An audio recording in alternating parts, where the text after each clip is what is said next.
Razor's claws tore through the metal barricade like paper. The screaming of the defenders meant nothing to him anymore. 8 cycles of war had taught him that prey always screamed before they stopped moving. His pack followed behind him, 12 other dread hounds bred for one purpose only: destruction. The collar around his neck buzzed with a familiar pain. His handlers were watching from orbit, making sure he stayed focused on the kill, not that he needed the reminder. Razor had never known anything except battle. From the moment he opened his eyes in the breeding facility, pain and hunger had shaped every choice.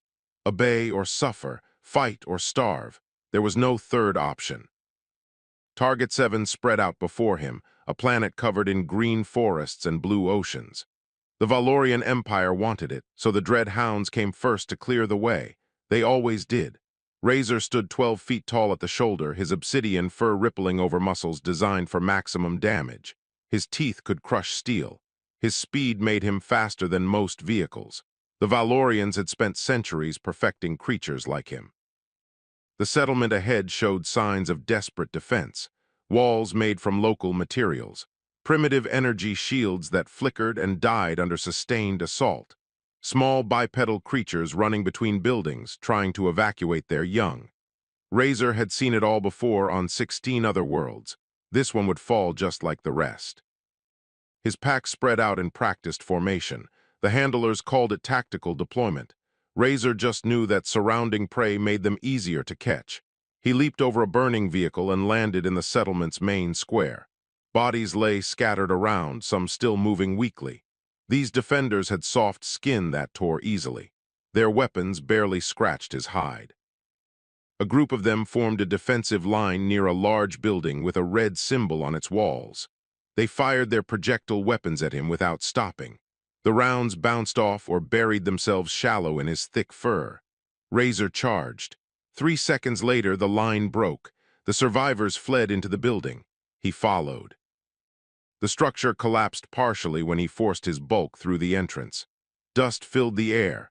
Somewhere in the darkness, he heard breathing, slow and controlled, not panicked like the others. His golden eyes adjusted instantly to the low light. A single defender sat. Propped against a wall, one leg twisted at a wrong angle beneath rubble. Razor approached slowly, savoring the moment before the kill. But something felt different. The small creature wasn't scrambling away, wasn't screaming or begging. It just looked at him with dark eyes that held exhaustion instead of terror. "You're even bigger up close," the creature said. Its voice was calm, almost conversational. 12 feet, maybe 13. I've only seen you from a distance before." Razor stopped. Prey didn't talk to him. They ran or fought or died quietly. They never just sat there having a conversation. His muscles tensed, waiting for a trick or trap. The creature shifted slightly and winced. "Sorry, I'd stand up, but my leg's pretty much destroyed. Name's David Rivers. I'm a medic, if that means anything to you." It gestured at the supplies scattered around, strange devices and bandages covered in dark red fluid. "Was trying to get civilians out when your friends brought the building down." David, the sound pattern seemed important somehow, like it meant something beyond just noise. Razor tilted his massive head, studying this bizarre behavior. "You probably can't understand me," David continued. "But I'm too tired to be scared anymore, seen too much today, lost too many people."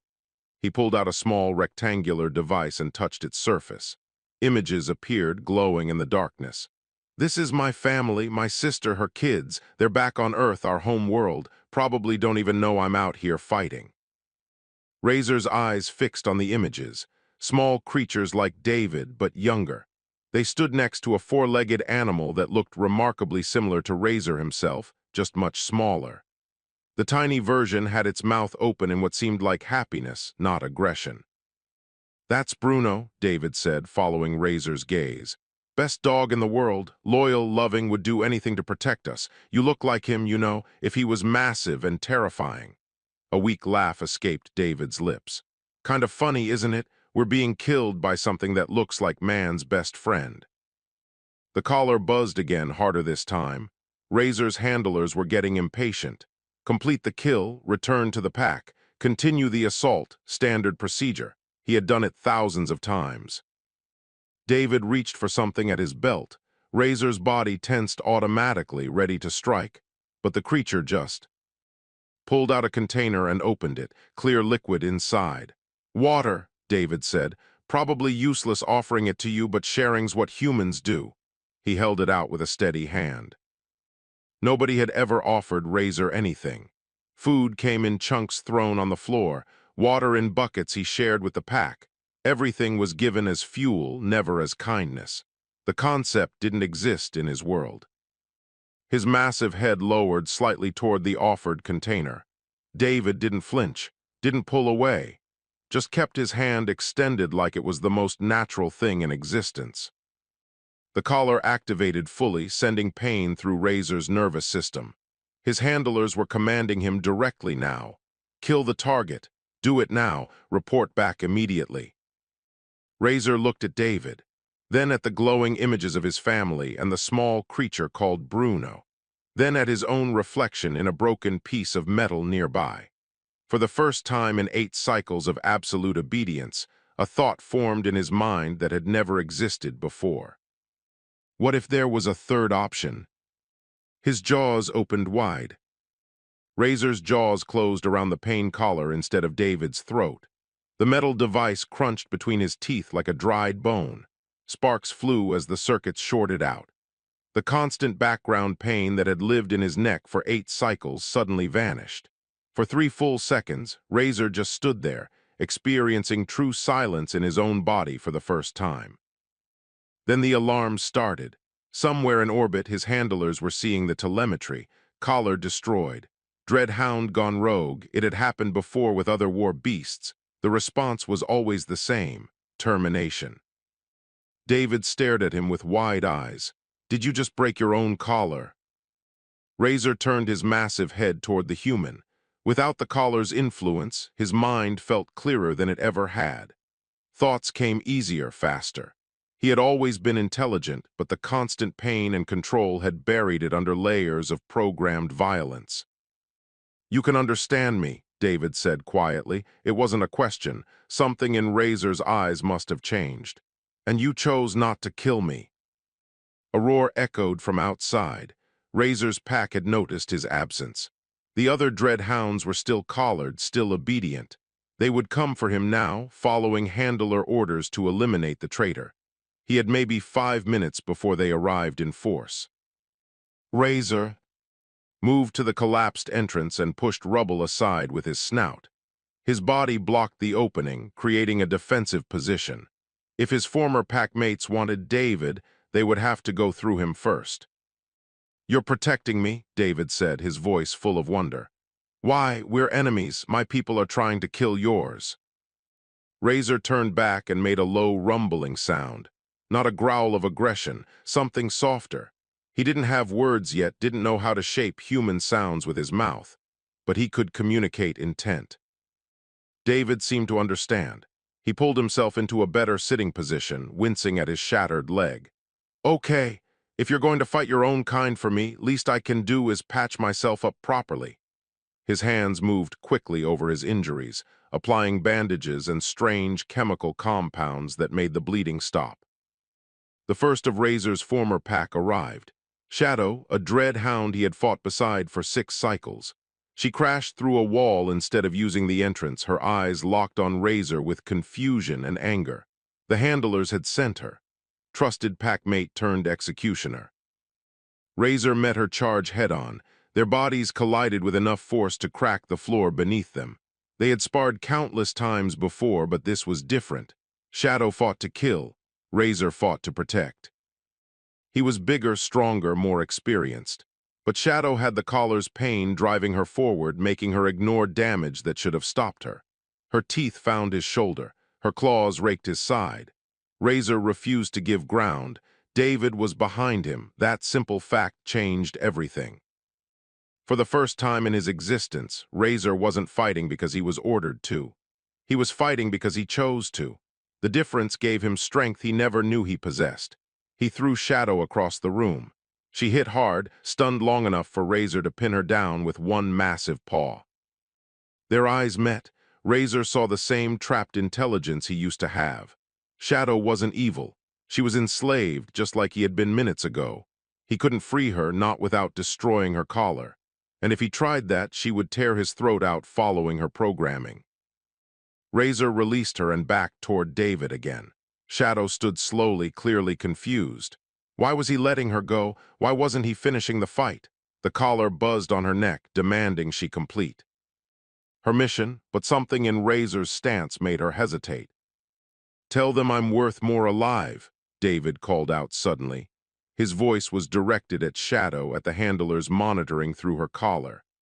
"I have tactical information, defensive positions. Tell them I'll trade intel for medical evacuation." It was a bluff. Razor could smell the lie on David, but the words bought them precious seconds. Shadow's collar stopped buzzing. The handlers were considering it. "There's 3 more of you coming," David said to Razor. "I can hear them. You can't fight them all, not while protecting me in this position." Razor knew he was right. He also knew that going outside meant leaving David vulnerable, but staying here meant getting overwhelmed by numbers. There was no good choice. David started pulling medical supplies into a pack. His hands moved despite the pain of his injuries. "My people had a fallback position, underground bunkers 3 blocks east. If we can reach them, you'll be safe from aerial assault. The tunnels are too small for Valorian ships to target effectively." 3 blocks might as well have been 3 miles with David's injured leg and Razor being hunted. But the alternative was waiting here to die. Razor moved close to David and lowered his body. "You want me to climb on?" David asked. "You're serious?" Razor made that soft, rumbling sound again. David hesitated only a moment before pulling himself onto Razor's back, gripping the thick fur. The weight barely registered. Razor had carried artillery pieces across battlefields. One small human was nothing. He burst through the wall at full speed, going the opposite direction Shadow had entered from. Surprise was their only advantage. The other dread hounds would expect him to defend a position, not run. David held on tighter as Razor's powerful legs ate up distance. Buildings blurred past. Enemy fire started up almost immediately, but Razor knew evasion patterns. He had been trained for every combat scenario, just never trained to be on the receiving end. "Left here," David shouted over the wind. "Underground entrance is marked with yellow stripes." Razor saw it. He also saw 2 more dread hounds closing in from parallel streets. They would intersect his path in seconds. No time to slow down, no time to think. He jumped. His body cleared 20 feet easily, landing on a rooftop. Another jump took them across to the next building. Below, the dread hounds howled in frustrated rage. The bunker entrance appeared ahead. Razor hit the ground running and dove through the opening. Darkness swallowed them both. Weapons locked onto Razor the moment he entered the bunker. 6 humans in combat gear stood in defensive positions, their projectile weapons trained on his head. Emergency lighting cast harsh shadows across their faces. Every single one of them looked terrified. "Hold fire," David shouted from Razor's back. "He's with me, he's friendly." "That thing just destroyed half our defensive line," one soldier said. Her hands shook on her weapon. "It's a dread hound. There's no such thing as a friendly dread hound." "There is now." David slid off Razor's back, barely managing to stay upright on his destroyed leg.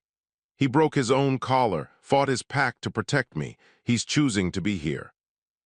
The soldiers didn't lower their weapons. Razor understood their fear. He had killed so many of their kind. His claws still had human blood dried on them from earlier battles. Trust wasn't something he could demand. It had to be earned. He sat down slowly, making himself as small as possible for a 12-foot war beast. His ears lowered. His eyes stayed on the ground instead of meeting theirs directly. Every movement was calculated to appear non-threatening.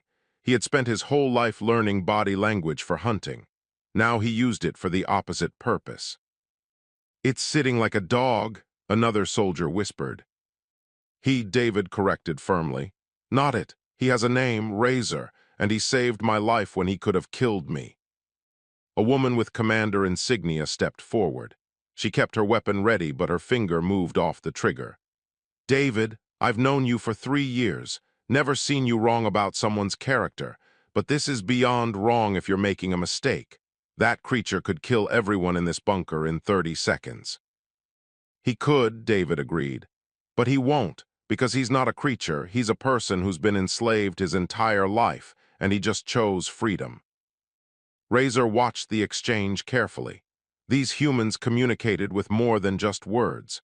Their body language told stories. The commander wanted to believe David but couldn't risk her people. The other soldiers were divided between trust in their medic and fear of the obvious threat in their midst.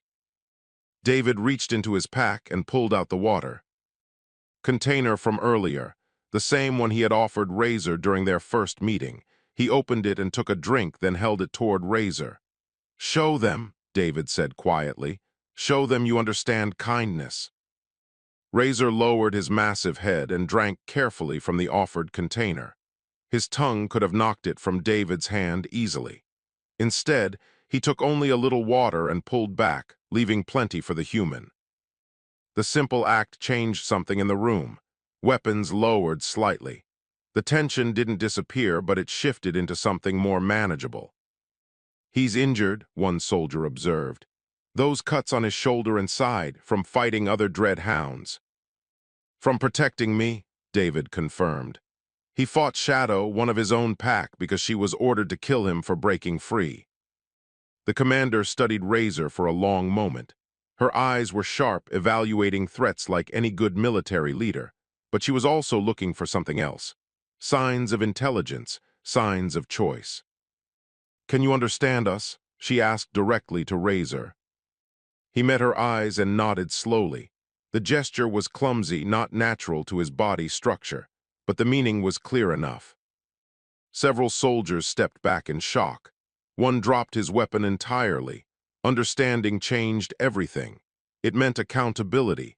It meant every dread hound they had killed might have been a victim rather than just a monster. "Oh God," someone muttered. "They're all like him, they're all enslaved." The commander's expression hardened with a different kind of determination. "David, get to medical. That leg needs proper treatment." She turned to the others. "Get our guests some food and clean water, real portions, not scraps." Back to Razor. "You're under our protection now, but I need to know everything you can tell us about Valorian tactics and those collars." Razor tried to speak. His mouth couldn't form the right sounds. Human words required different mouth shapes than the growls and howls he knew. Frustration built in his chest. He had so much information that could help these people, but no way to share it. David seemed to understand. "Get me a data pad, I'll work with him, we'll find a way to communicate properly." Over the next 3 hours, they developed a system. Razor would indicate yes or no with head movements. For complex information, he learned to use his claw to draw basic shapes and numbers on a dirt patch they cleared. It was slow and inefficient, but it worked. The information he provided changed everything. Valorian fleet positions, dread hound deployment patterns, weakness in the pain collar systems, the location of the breeding facility where hundreds more of his kind suffered in captivity. "There are more like you," the commander said after Razor drew rough numbers. 300 still enslaved. You want to free them." Razor nodded firmly. Those were his pack, his brothers and sisters in suffering. They deserved the same choice he had been given. "That's a suicide mission," one soldier pointed out. "The breeding facility is on a moon with heavy Valorian presence. We barely have enough people to defend this settlement." "Then we don't go with people," David said. His voice carried a strange excitement. "We go with Razor. He knows the facility. He can move through areas where humans would be detected immediately. If we can get him close enough to the collar control systems, he could free them all at once." The commander shook her head. "You're talking about one dread hound against an entire military installation." "No," David replied. "I'm talking about one person who has every reason to fight, and humans backing him up because it's the right thing to do." Razor looked around the room. These humans had every reason to hate him. He represented months of death and destruction. Yet here they were, considering a rescue mission for creatures that had killed their families and friends. He finally understood what made humans dangerous. It wasn't their technology or their tactics. It was their capacity to see past immediate threats and recognize suffering in their enemies. It was their willingness to risk everything for what they believed was right. A young soldier approached with a large container of food. Real food, not the scraps Razor usually received. The human set it down and met his eyes. "For what it's worth, I'm glad you chose us." Razor made that soft, rumbling sound again. It still wasn't words, but the meaning was clear. So was he. The captured Valorian transport ship smelled like fear and metal. Razor crouched in the cargo bay while David and 5 other humans worked on their disguises. Getting captured had been the easy part. Valorian patrols were overconfident, expecting no real resistance. The hard part would be maintaining the deception long enough to reach the breeding facility. "How do I look?" David adjusted the stolen Valorian armor. It fit poorly on his human frame, but from a distance it might pass inspection. Razor tilted his head and made a low sound that the others had learned meant disagreement. David was still limping from his injured leg, even after 2 weeks of recovery. The limp would give them away immediately. "He's right," Commander Briggs said. She had insisted on leading the mission personally. "You're staying with the ship, no arguments." "I'm the only one who can communicate with Razor properly," David protested. "And we need someone who can pilot us out if everything goes wrong." Briggs checked her weapon.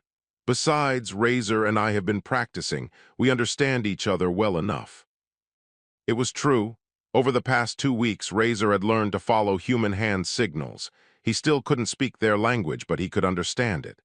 Every day, David spent hours teaching him new words, new concepts. Friend, freedom, hope, words that had never existed in his world before.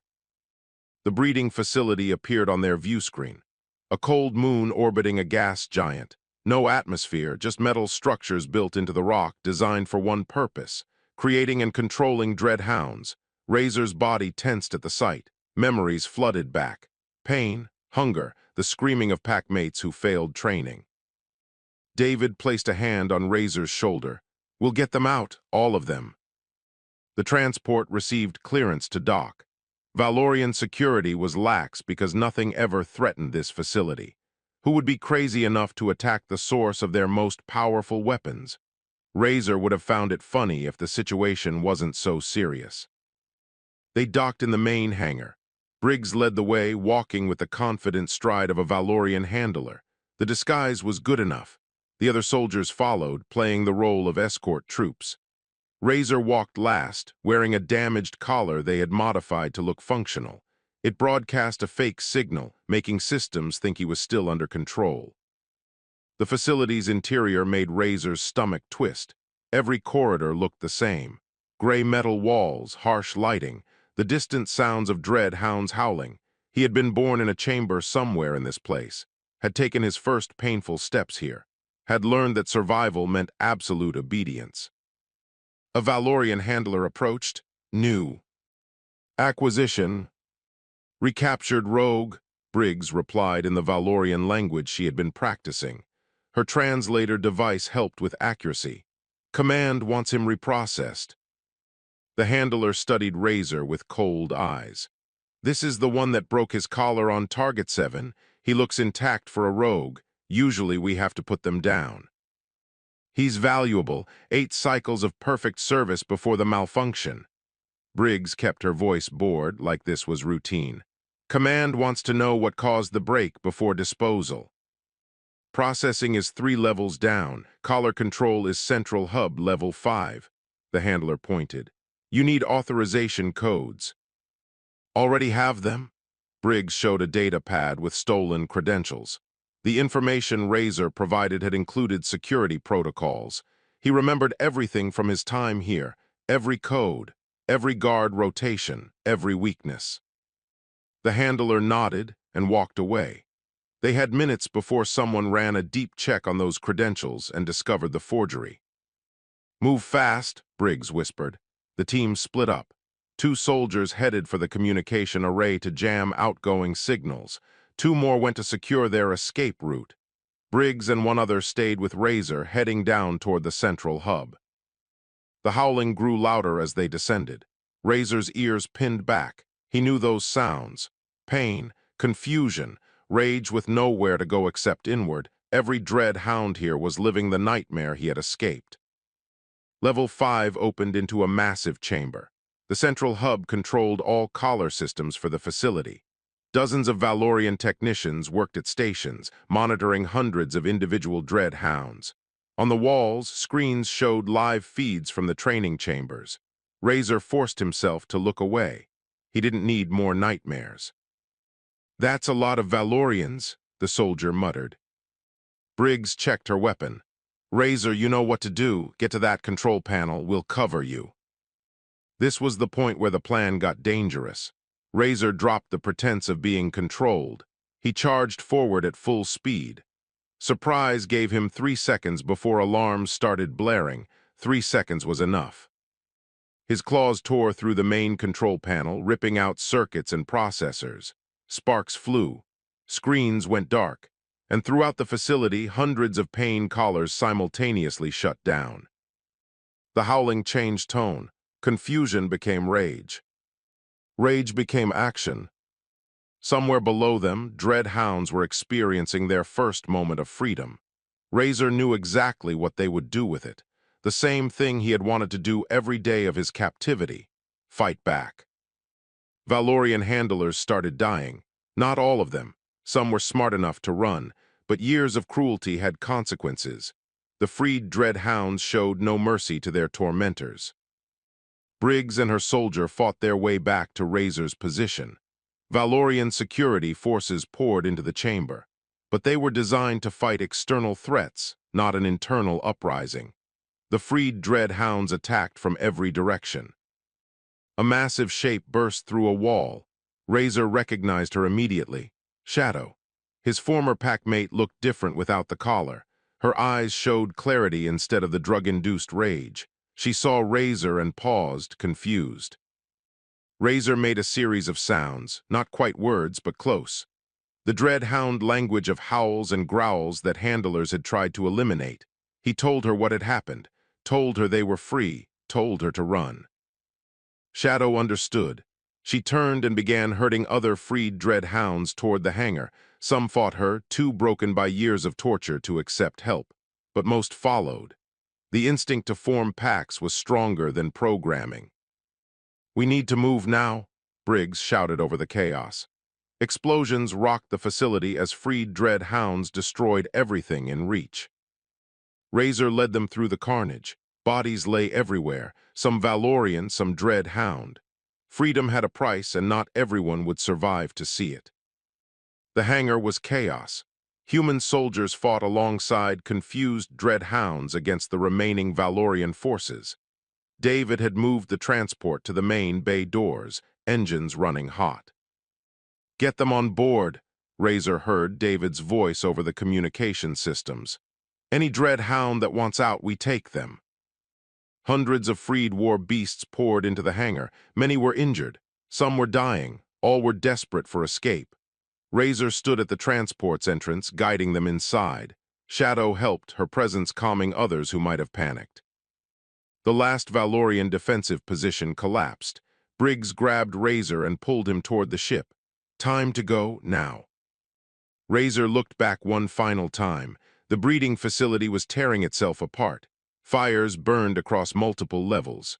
The screaming had stopped. In its place was an eerie silence broken only by the sound of metal grinding against metal. 300 dread hounds had been held here. 273 made it to the transport. The rest were dead or too broken to save. Razor felt each loss like a physical wound. But 273 was still 273 more than had been free yesterday. The transport lifted off as the facility's reactor went critical. Escape pods launched carrying surviving Valorians. Let them go, Razor thought. Let them tell the Empire what happened when you push living beings too far. David met him as the ship jumped to faster-than-light travel. "You did it. You actually did it." Razor looked around at the freed dread hounds crowding the cargo bay. Most were confused, many were injured, all were scared. They had known only cages and pain. Freedom was foreign and frightening.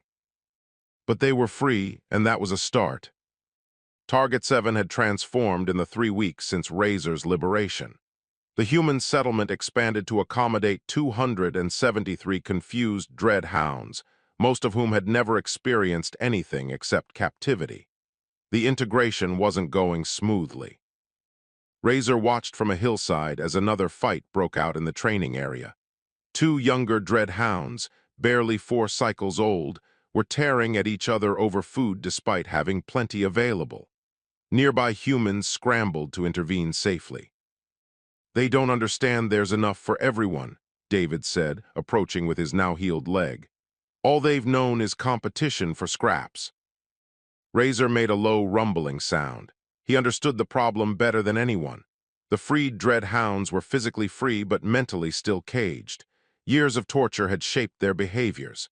Some became violent at random. Others refused to eat unless they stole the food.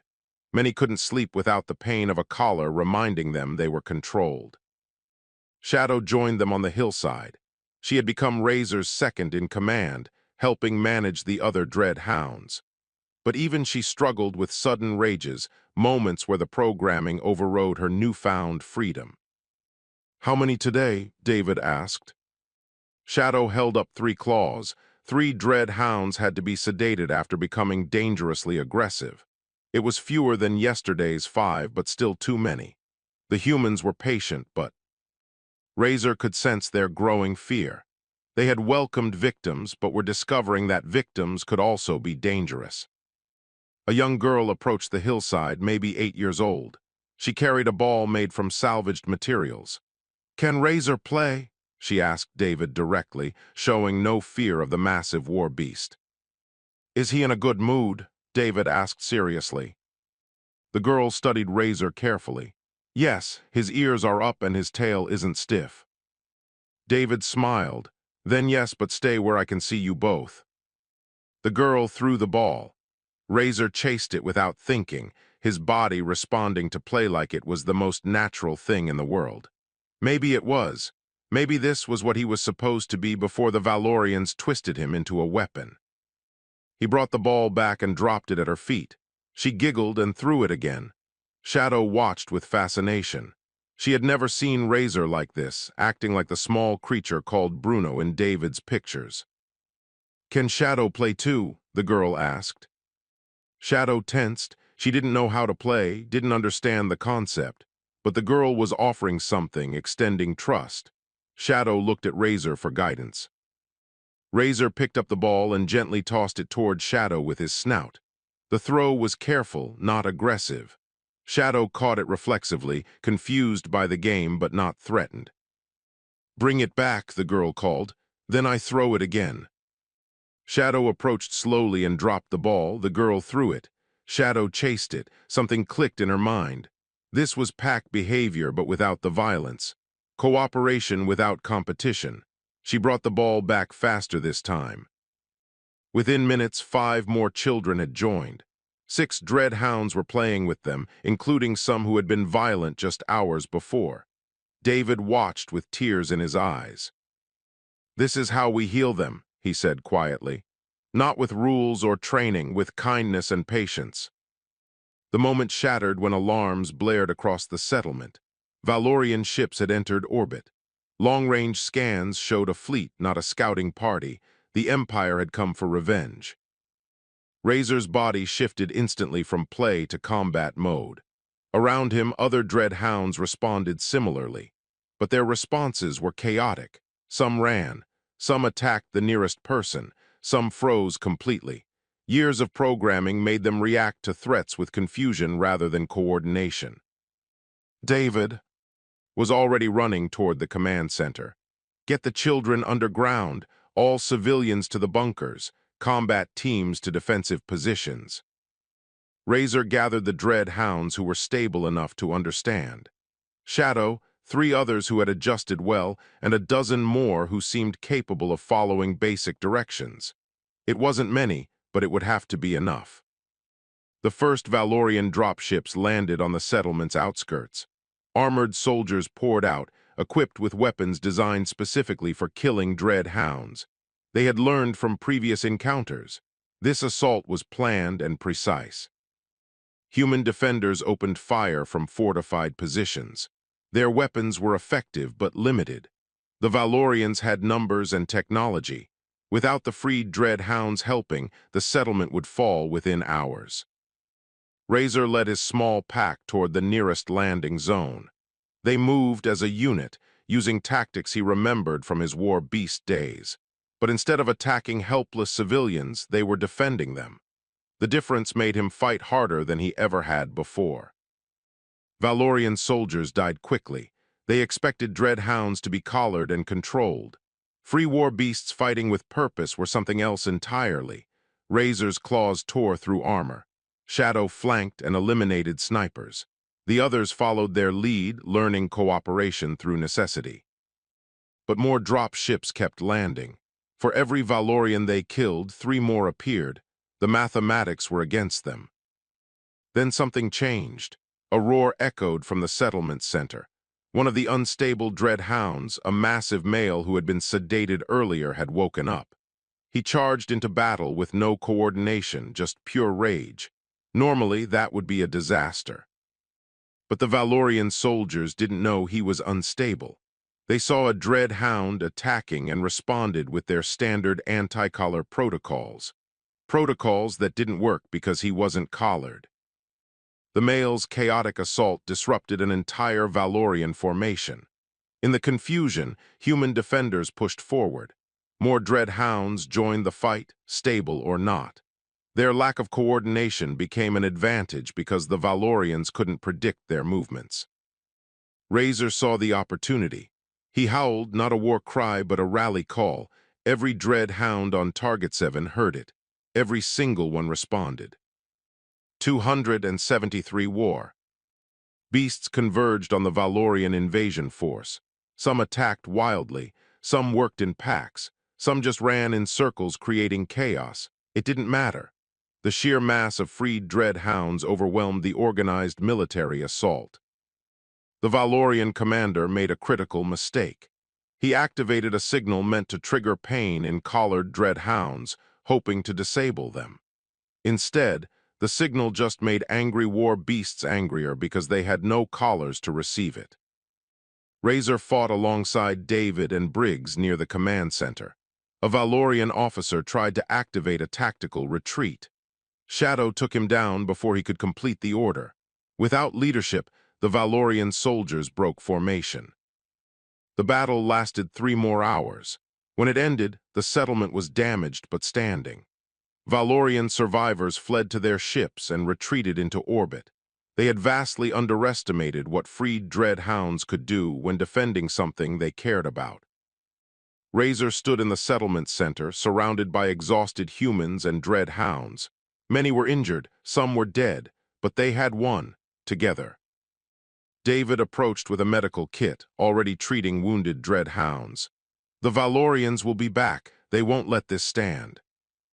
Razor knew he was right. This wasn't over. It was barely beginning, but something had changed. The freed dread hounds had fought together, had protected humans who showed them kindness, had chosen to defend rather than destroy.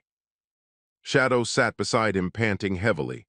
"What now?" she managed to ask. Her voice was rough, unused to forming words, but she was trying. Razor looked at the sunset over Target 7, looked at human children cautiously approaching to check on their new friends, looked at dread hounds who were learning that strength could be used for protection instead of conquest. He tried to form words, really tried. His mouth shaped sounds carefully. "We teach others." It was only 3 words, but they were his first human words spoken aloud. David heard them and smiled through his exhaustion. Shadow's ears perked up in surprise. Other dread hounds nearby stopped and stared.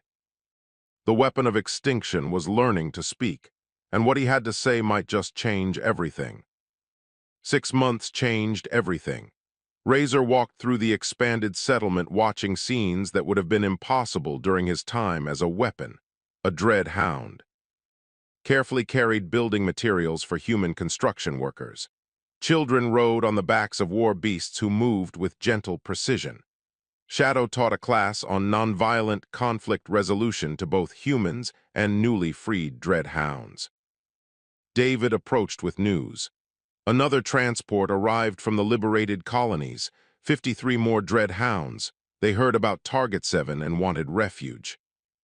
Razor nodded. His ability to speak had improved dramatically. How many hurt? Most of them, same story, collars, torture used as weapons. David's expression was sad but determined. We'll help them heal like we've helped the others. The settlement now housed over 400 dread hounds and 3,000 humans. More kept arriving weekly. Word had spread across the galaxy. Target 7 was a place where enemies became allies, where weapons learned to be people. The Valorian Empire was collapsing. Without their dread hounds, their military power had shattered. Conquered worlds were rebelling. Species they had enslaved for centuries were rising up. The news broadcasts David showed Razor painted a picture of an empire in its final days. But the Valorians weren't finished. Intelligence reports showed they were building something new, a weapon to destroy Target 7 completely, not an invasion, complete annihilation. Briggs called a meeting in the command center. Every able leader attended, human and dread hound alike. The holographic display showed the Valorian superweapon, a massive ship capable of rendering entire planets lifeless. It'll be operational in 3 weeks, Briggs explained. We can evacuate, scatter to other worlds, but Target 7 will be destroyed. No, Razor's voice was clear now, his pronunciation improving daily. This is home, we fight. Against that, a human soldier pointed at the display. Razor, I respect everything you've done, but this is suicide. That weapon will sterilize the entire planet. Shadow stood beside Razor. Her speaking ability had progressed faster than his. Then we stop weapon before it fires, strike first. With what fleet? Briggs asked. We have 2 ships. They have a battle group protecting the super weapon. Razor had been thinking about this problem for weeks. Not fight with ships, fight with what Valorians fear most. The room fell silent as they understood his meaning. Every freed dread hound in the galaxy was connected. Through a communication network the humans had established. There were now over 2,000 free war beasts across a dozen systems. All of them owed their liberation to Target 7. You want to gather every dread hound for an assault on the super weapon, David said slowly. Razor, that's beyond dangerous. Many of them are still healing, still learning to control their aggression. We'll die free, Razor replied, or live as slaves again, no other choice. The vote was unanimous. Within a week, dread hounds from across known space began arriving at Target 7. They came in stolen ships, captured transports, and modified cargo vessels.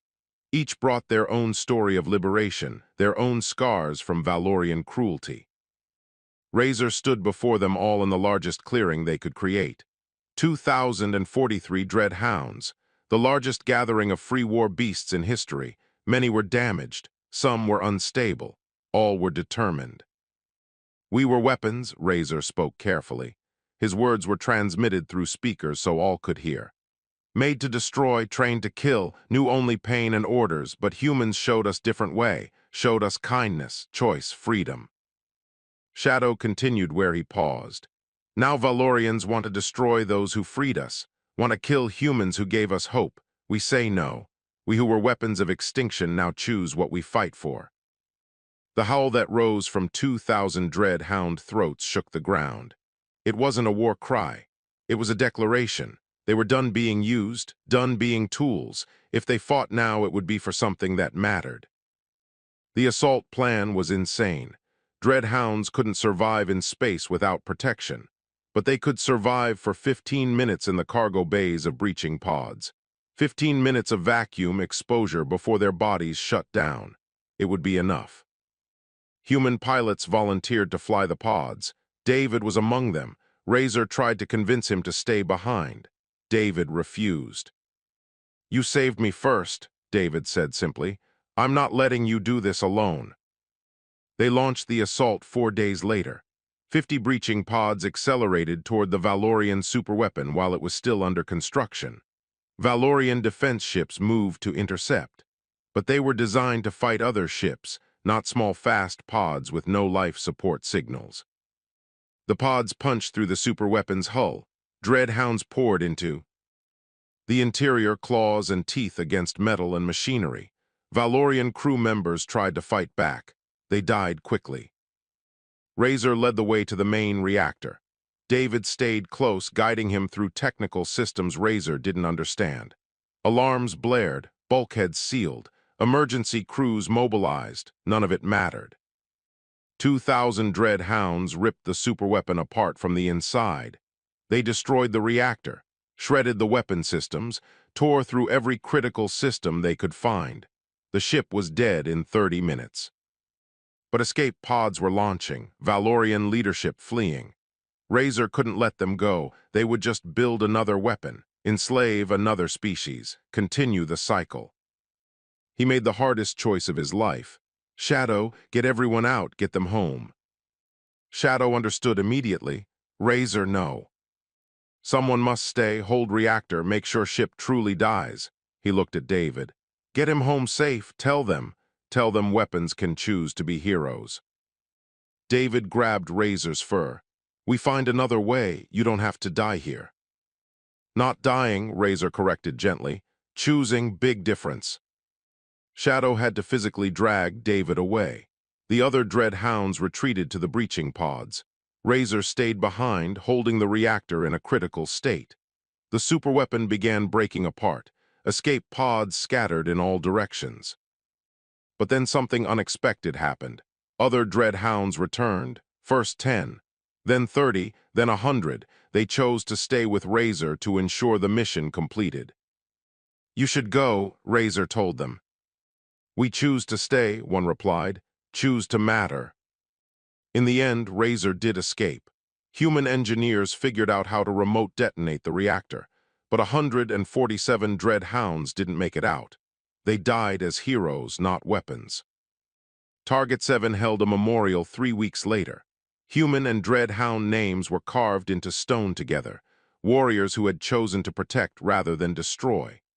David stood beside Razor, both survivors, both changed forever. The Valorian Empire formally surrendered a month after that. Without their superweapon, without their war beasts, they had nothing left. The galaxy began healing. Razor watched children play with young Dreadhounds in the settlement square. The newest generation knew nothing of collars or pain. They were growing up free, learning that strength meant protecting the weak, not dominating them. What will you do now? David asked. The war is over, you could go anywhere.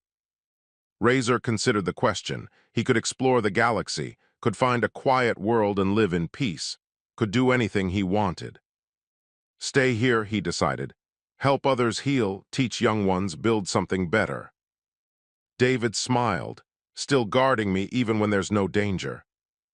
Not guarding you, Razor corrected. His speech was nearly perfect now. Standing with you, friend. The word still meant more than any other. Friend. The concept that had saved him from being a weapon. That had shown him life had meaning beyond battle. That had proven even creatures designed for extinction could find something more important. Razor had been created to end worlds. Instead, he helped birth a new one. A world where former enemies built a future together, where weapons became guardians, where extinction gave way to hope. And that was more than enough.